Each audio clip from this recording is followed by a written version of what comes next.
Don't blink, it's your boy Ink. Welcome to my very first episode of Prisoner of the Snortex, the series that we're having on DSP. I'm in a weird mood today. I don't know why something is wrong with me. So might as well do a video on DSP. So again, a small recap. We're gonna do the first couple episodes. I'm gonna talk about what is the series, but when I'm gonna have the playlist, right? And then we're gonna have this playlist. You guys don't know what it is. Listening to Kenny versus Penny. I got some popcorn. Okay. Some Rockstar. Some chips. We're in it for the long run. It's gonna be a short video. And I feel like for the first episode, I'm gonna go with DSP partner. Now, technically for DSP, as far as I know, there's only two partner in the story.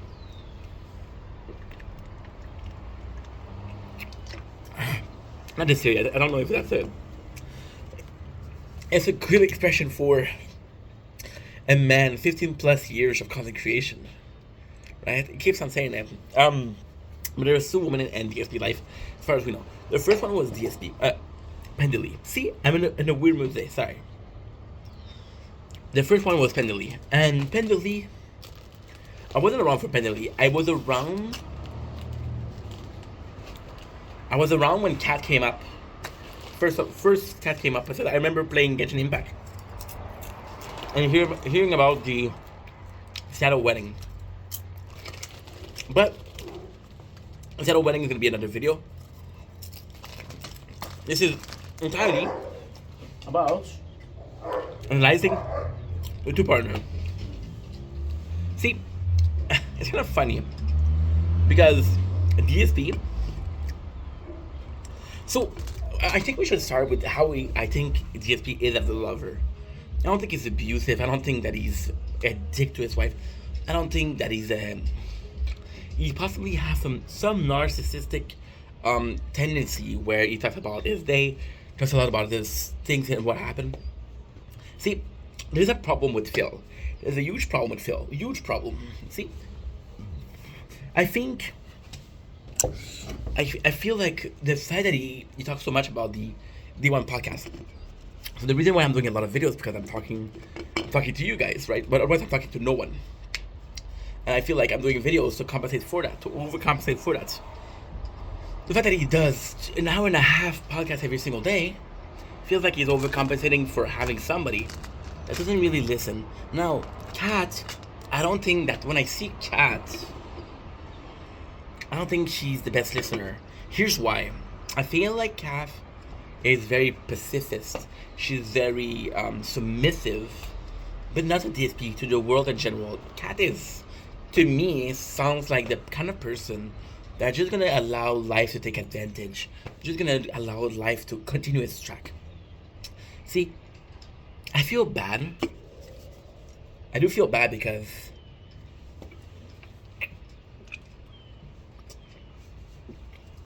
Kat, even though that she's not a victim, feels like she's being somewhat of a victim in some shape or form. See, we got Pendley. Okay, we're gonna go back to DSP. Okay, how is that a lover? But I don't think, and like I said, I don't think he's abusive. I don't think he's a dick. I think he's actually kind of like I feel like he's a better friend than a romance. Like, if you look at a lot of a friendship so, I'm gonna tell you something that is insane, okay? But it's a concept. You are with your girlfriend, you are the way you are with your friends.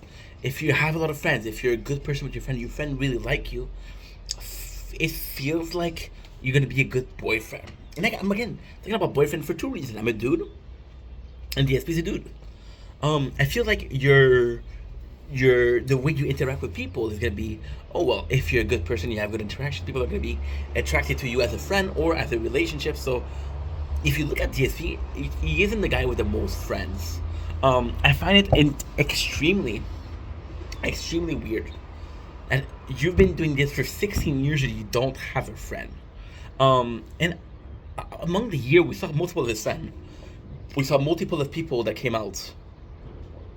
See? And then you had like, I think the only one he really cared about was John. John Rambo, the only person I really care about.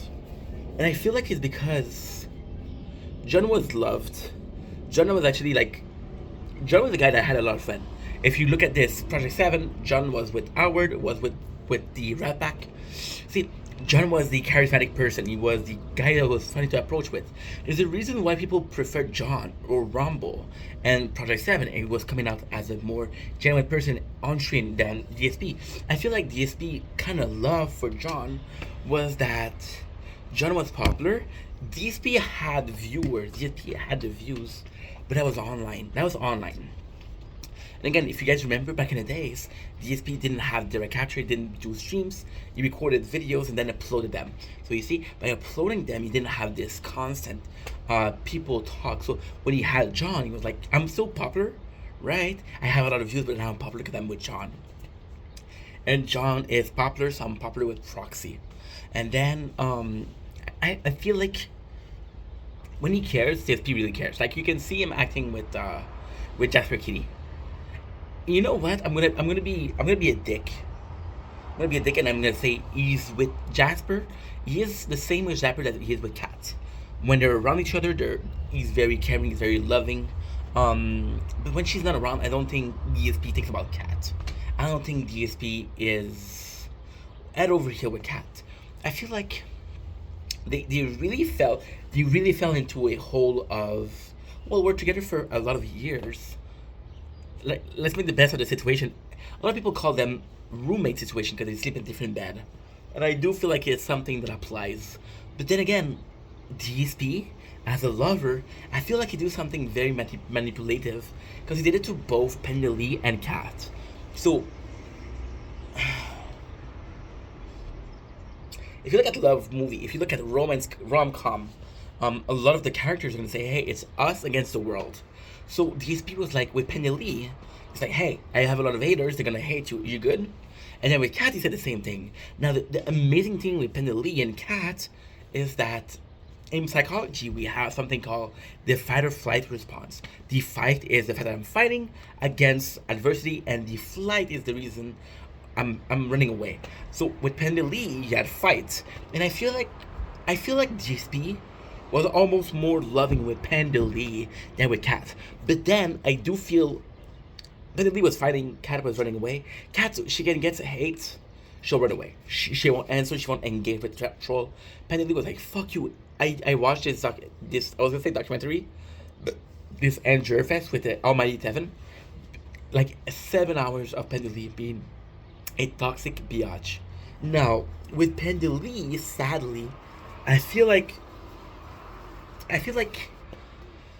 yeah, yeah, yeah, yeah, yeah, yeah, yeah. A lot of people say that Penny was an influence, but if you look at her vlog, she was very negative. She was saying some awful shit. She called it some fucked up shit people, you know. So was she influenced by DSP? Possibly. Was it totally because of DSP that she is the way she is? I don't think so. I think there's a lot of Panda Lee that was toxic to begin with. When she met DSP, I felt like she almost hated the drama. She almost hated responding to people.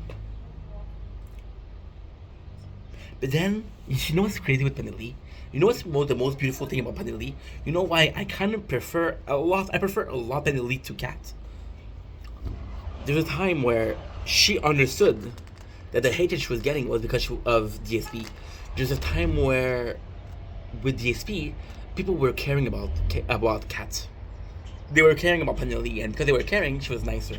Like the whole thing with the incident. And you can see that Panda Lee at the end, she was fighting for it. I was watching W Pig yesterday, W Pig Radio, which is an amazing distracted channel, by the way, that you should check out. But I was watching this and I was like, holy shit, this is kind of like sad. She's fighting for it, and DSP just doesn't care. And DSP does feel like, it's funny because I feel like DSP feels entitled. We can see that he feels entitled with the videos, right? He feels entitled for views. He feels entitled as a content creator. I've been doing it for so long. I had a legacy. I had a day one views. He constantly talks about that, right? And I feel like he's entitled, and that's why he doesn't know that Panda Lee will leave him and Kat will leave him. Now, the chance of Kat leaving him, I don't think so. I don't think Kat's gonna leave him. I think if Kat leaves him, is because she had another plan. So you can see that there wasn't a lot of time between her boyfriend and DSP, her ex-boyfriend, right? And there was some story about abuse. My problem with the story of abuse is that I'm hearing from DSP, and I know DSP tends to lie. I haven't heard Kat talk about it. And that's not a problem with Kat. I don't hear her talk. And as a person that's very vocal, as a person that's very extroverted, I have a problem with people that don't talk. I understand being introverted. I understand being reserved. But if I'm constantly talking to you and I'm constantly trying to provoke or initiate a dialogue with you and you're not talking back, I feel like, okay, you're out of this conversation. Because you're out of this conversation, I shouldn't be in this conversation. And I feel that way with Kat. See, DSP possibly told both, hey, think against the world. Think against the world. And Kat is...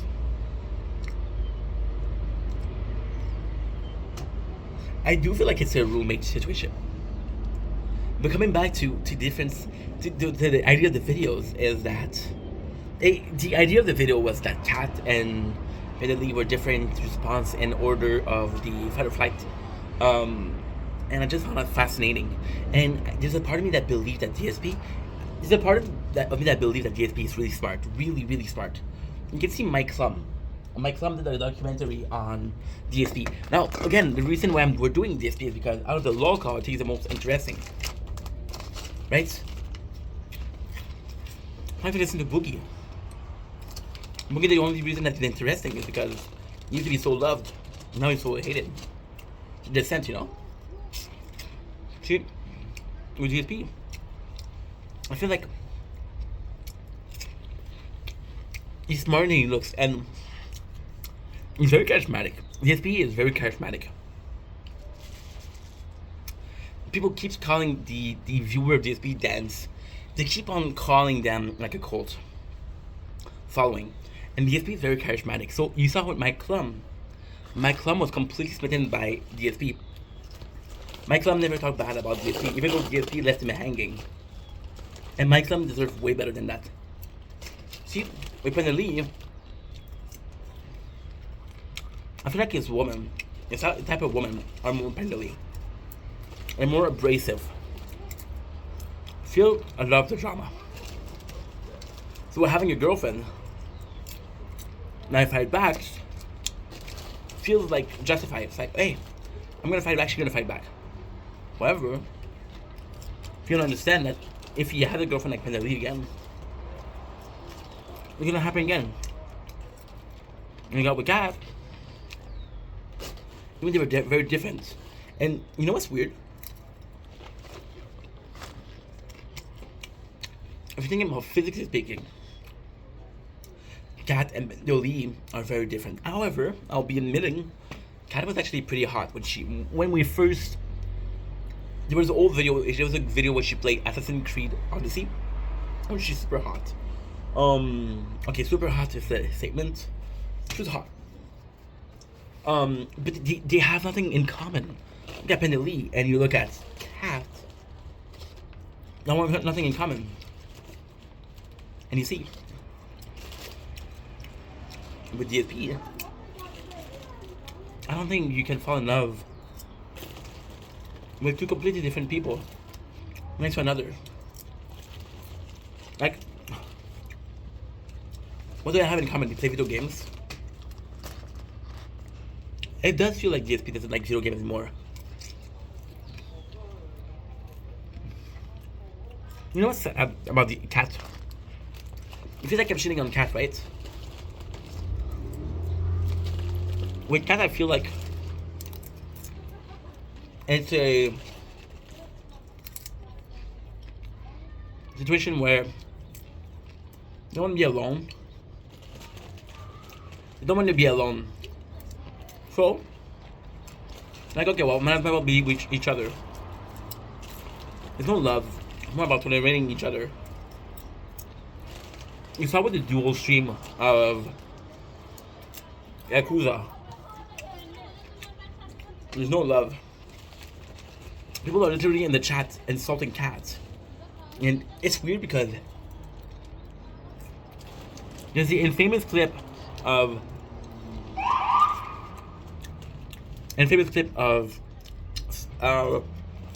I don't remember if it's Kingdom of Hearts 1 or 2.